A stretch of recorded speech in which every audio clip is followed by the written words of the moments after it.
At first glance, it looks like just another big-budget Nike commercial. Celebrities laughing, jokes about range. A familiar setup where doubt hangs in the air just long enough to make the payoff feel satisfying. But if you think this ad was simply about whether Caitlin Clark can hit a shot from deep, you missed the real story entirely. Because Nike doesn't spend millions by accident. This wasn't about entertainment, it wasn't even about marketing, it was a signal. Hidden inside that From Anywhere campaign is a quiet announcement about where Caitlin Clark's career is heading, how the sport around her is about to change, and why 2026 is shaping up to be a turning point not just for women's basketball, but for how the entire basketball world views influence, power, and possibility. The deal everyone talked about, that long-term contract number floating around online, that was only the surface layer.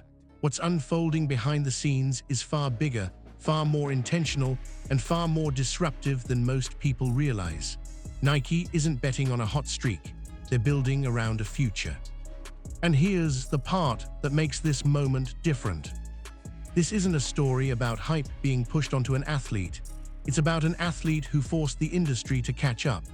Someone whose journey didn't start in packed arenas or viral mixtapes, but in silence, repetition, and obsession, long before the cameras showed up. The commercial makes it look playful, almost casual, but the message underneath is serious. Caitlin Clark isn't being positioned as a star who can shoot from anywhere. She's being positioned as someone who can change everything from anywhere. And to understand why Nike went all in now, you have to go back to a place most people overlook. Long before sold-out arenas, record-breaking viewership, and Nike campaigns, everything started in a quiet Iowa driveway. No trainers, no cameras, no hype, just repetition, cold air, and a kid who refused to stop shooting. While most players her age were focused on making teams or fitting into systems, Caitlin Clark was obsessed with something coaches didn't know how to teach: range. Not normal range, uncomfortable range, the kind of shots you're usually told not to take. Her driveway wasn't built for it at first. It was slanted, limited, incomplete. So she did something that sounds almost unbelievable now. She begged her dad to tear up part of their yard and pour more concrete just so she could extend the three-point line. Not for fun, not for show, for work. That decision mattered more than anyone realized at the time. Because every extra foot of concrete became a challenge, and every challenge became a habit. When other kids missed shots, they stepped closer. When Caitlin missed, she stepped back. That mindset rewired how she approached failure. Missing didn't mean adjust downward, it meant raise the difficulty. Coaches didn't know what to do with that. She was too small for certain positions, not fast enough for others. Her shot selection made people uncomfortable. Some even said her style wouldn't translate beyond high school. But every time doubt followed her, she returned to the driveway and pushed the line even farther. By the time scouts started paying attention, they weren't just confused, they were unsettled. She wasn't taking wild shots. She was making them, consistently, from places defenders weren't trained to guard. That's when the whispers started. Not about whether she could shoot, but whether the game itself was about to change. Defenses weren't built for someone who didn't need to be close to be dangerous. Schemes broke, coverage stretched. Coaches were forced to rethink spacing in ways women's basketball hadn't seen before. What began as a kid shooting alone in the cold quietly became a blueprint, one that challenged every assumption about range, efficiency, and control. And Nike noticed. Because that driveway didn't just produce a great shooter, it produced a problem the sport couldn't ignore. But the real twist came later. By the time she reached higher levels of competition, the conversation around her had shifted, but not in a good way. The doubt didn't disappear, it just got louder and more polished. High school coaches said her style wouldn't survive college defenses. College analysts claimed the range was a gimmick that would get exposed. Later, pro voices insisted real defenders would shut it down completely. Same message, different stage. And that repetition mattered. Because instead of wearing her down, it sharpened her. Every new level came with the same prediction: wait until the game speeds up, wait until the athletes are better, wait until the margin for error disappears. But every time that moment arrived, the response was the same: shots falling from places defenders weren't prepared to defend. What most people missed was how intentional it all was. Those deep shots weren't heat checks, they were answers. Each one was taken with purpose, almost like a rebuttal. When defenders sagged, she pulled from deeper. When they pressed higher, she stepped back even farther. Adjustment after adjustment, she stayed one move ahead. That's when coaches stopped calling it confidence and started calling it a problem. Plays had to be redesigned. Defensive schemes stretched beyond comfort. Teams were forced to guard space that traditionally didn't matter.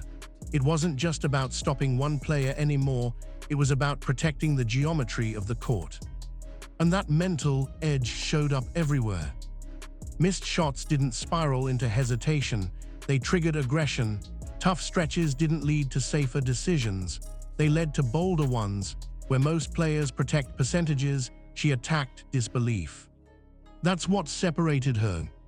The criticism never went away. It evolved into analysis, then into skepticism disguised as logic. But the result stayed the same: production that didn't match the narrative. And that's when something flipped. The doubt that was supposed to limit her became the very thing that fueled her growth. It gave her a reason to keep extending the range, to keep redefining what was acceptable, and to keep dragging the game forward, whether it wanted to move or not. That's why the Nike commercial hits differently. Because the jokes, the challenges, the disbelief, it isn't acting. It's a mirror. And what happened next turned that mirror into a global stage. When the Nike commercial dropped, most people laughed at the surface-level humor. Big names joking, impossible shots, playful disbelief. It felt light, almost casual. But the structure of that ad wasn't accidental. It was carefully engineered to mirror Caitlin Clark's entire career. Every line of dialogue followed the same pattern she's heard since she was a kid. You can't make it from there. That's too far. Be serious. Those weren't jokes to her, they were background noise. What Nike did was turn years of skepticism into a looped challenge, and then let her answer it the only way she knows how, with makes, clean ones, confident ones, shots that don't hesitate because she never has. The brilliance of the campaign is that it doesn't exaggerate her story, it compresses it. Each celebrity in the ad represents a different voice she's encountered along the way. Coaches who doubted the style, analysts who questioned sustainability, fans who said it wouldn't work at the next level. Nike didn't invent the doubt, they archived it. And then they showed the outcome. What makes this even more strategic is timing. This wasn't released when hype was peaking. It wasn't dropped after a viral performance. It arrived during a moment of anticipation when people were waiting to see what came next. That's when belief matters most. Because belief isn't built when everything is going right. It's built when expectations are suspended. Nike understood something crucial. Caitlin Clark doesn't win people over by talking. She does it by repeating the same act under different levels of pressure. That's why the ad never shows struggle. No montage, no setbacks, just challenges and answers. That simplicity is intentional. It trains the viewer to associate doubt with inevitability. If someone questions her range, the conclusion is already written. She's going to make it. And that conditioning matters, especially for what's coming next. Because the campaign wasn't just selling her past, it was preparing the audience for a future where her presence doesn't just elevate teams or ratings, it reshapes expectations. Once people accept that she really can make it from anywhere, the next question becomes harder. What else has the sport underestimated? And that question is exactly where Nike wants the conversation to go.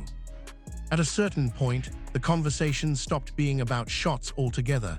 Because what Caitlin was doing wasn't just changing games, it was changing numbers, viewership numbers, attendance numbers, revenue numbers, the kind that executives don't argue with. Every time she stepped on the floor, something predictable happened. Ratings spiked, ticket prices climbed, social engagement exploded. When she wasn't playing, those same metrics dipped, not slightly, noticeably. That pattern didn't take long to register. What the league discovered was uncomfortable and exciting at the same time. This wasn't just star power, this was gravitational pull. People weren't tuning in out of loyalty to a team. They were tuning in to watch possibility, to see how far the range would stretch this time, to witness something that felt unscripted in a sport built on structure. That's when the narrative shifted behind closed doors. Because once an athlete begins accounting for a massive share of a league's total economic impact, the conversation changes from "is this sustainable?" to "how do we build around this?" And suddenly, long-term planning takes priority over short-term hype. That's where Nike's patience makes sense. They didn't rush a signature shoe. They didn't flood the market with noise. They watched how fans responded. They tracked who was watching, how often, and why. They saw something rare, crossover appeal that pulled in people who hadn't followed women's basketball before. Not because they were told to, because they wanted to see the shots. That kind of influence doesn't come from branding alone. It comes from trust. The audience trusts that when she plays, something unexpected might happen, and unpredictability is the most valuable currency in sports entertainment. This is where everything lines up. A player who defies traditional limits, a league hungry for growth, a global brand looking for an anchor that can last a decade instead of a season. The numbers didn't just justify belief, they demanded investment. And once that happened, the future stopped being theoretical. Because when performance turns into economic leverage, the next move isn't about proving yourself anymore. It's about deciding what you want to build with the power you've earned. And that decision is exactly what makes 2026 so important. Most athletes treat a signature shoe as a finish line, a reward, proof that they've arrived. But what's happening here flips that idea completely. The 2026 launch isn't being framed as a celebration of what's already been done. It's being positioned as a starting point. And that distinction matters. The delay isn't accidental, it's strategic. Nike could have rushed something out while hype was peaking. They chose not to. Instead, they slowed the process down, refined the vision, and aligned the timing with something bigger than a single season. By 2026, everything converges. The league will be larger, the audience more global, the appetite stronger, and the athlete at the center of it all will be fully established, not as a novelty, not as a storyline, but as infrastructure, someone the sport can build around instead of orbiting temporarily. That's why this deal feels different from anything women's basketball has seen before. It's not just about selling shoes to fans who already care. It's about creating an entry point for kids who don't yet see themselves in the game, about accessibility, about reach, about turning belief into participation. Behind the scenes, the focus isn't just on design or performance. It's on scale, youth programs, international visibility, making sure the product doesn't feel exclusive or untouchable, but instead feels like an invitation. That mindset reflects something consistent about her approach. She's never treated success as something to guard. She treats it as something to distribute. Teammates get elevated, credit gets shared, attention gets redirected. The platform isn't hoarded, it's leveraged. That's why this launch isn't being rushed. Because if you're trying to change the culture instead of just winning a moment, timing becomes everything. You don't drop something big just to make noise. You drop it when it can echo. Nike understands that this isn't about one athlete dominating headlines. It's about normalizing the idea that women's basketball can produce global icons without qualifiers. By the time 2026 arrives, The question won't be whether this move makes sense. The question will be why it didn't happen sooner. And once that door opens, there's no closing it again. Here's the part most people overlook. This moment isn't just about one athlete breaking barriers, it's about creating a repeatable path for others to follow.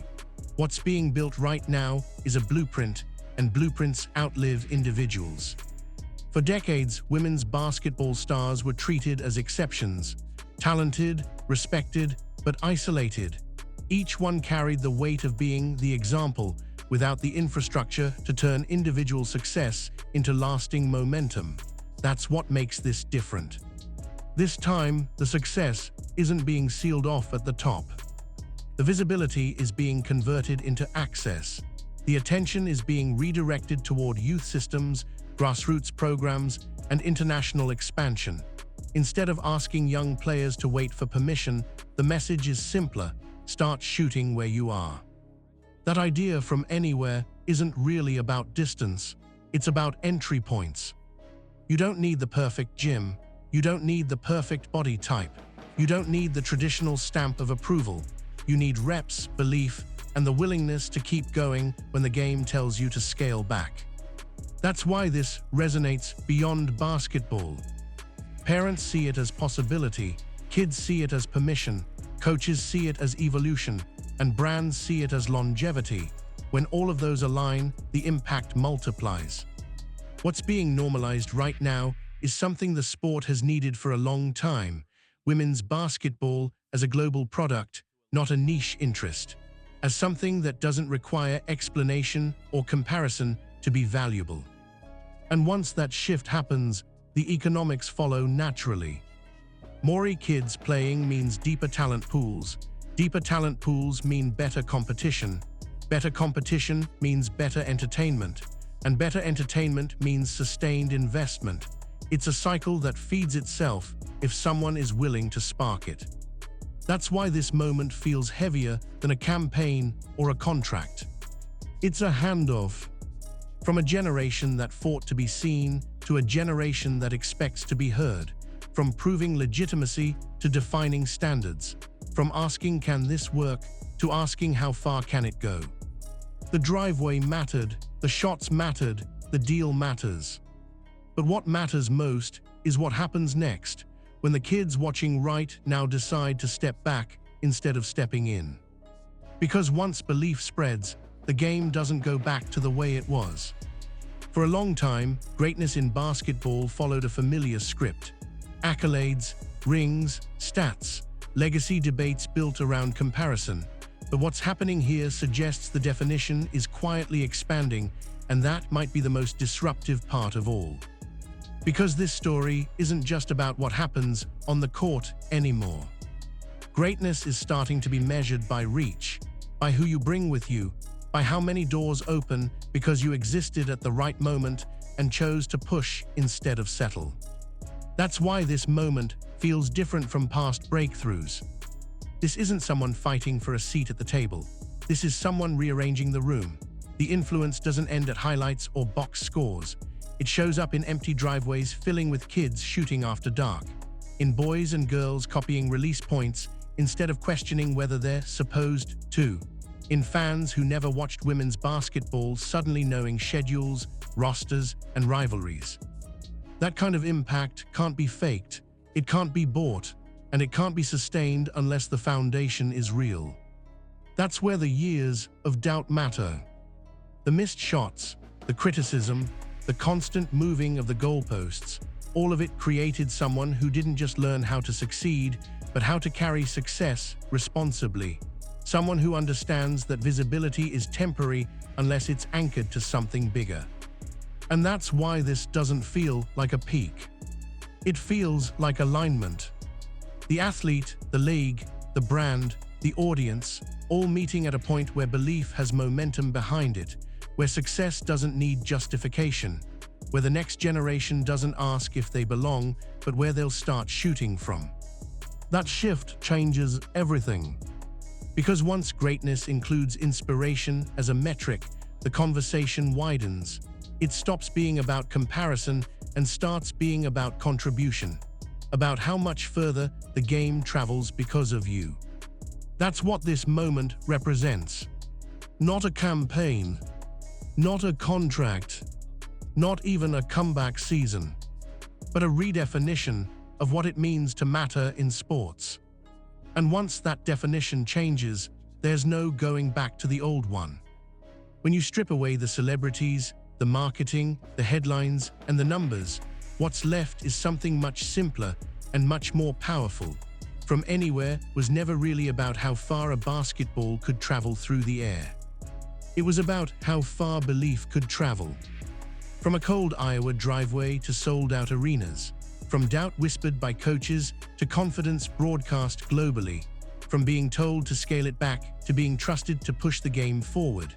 Every step of this journey followed the same pattern. Someone questioned what was possible, and Caitlin Clark answered by expanding the boundary. That's why this moment matters more than any single season or product launch.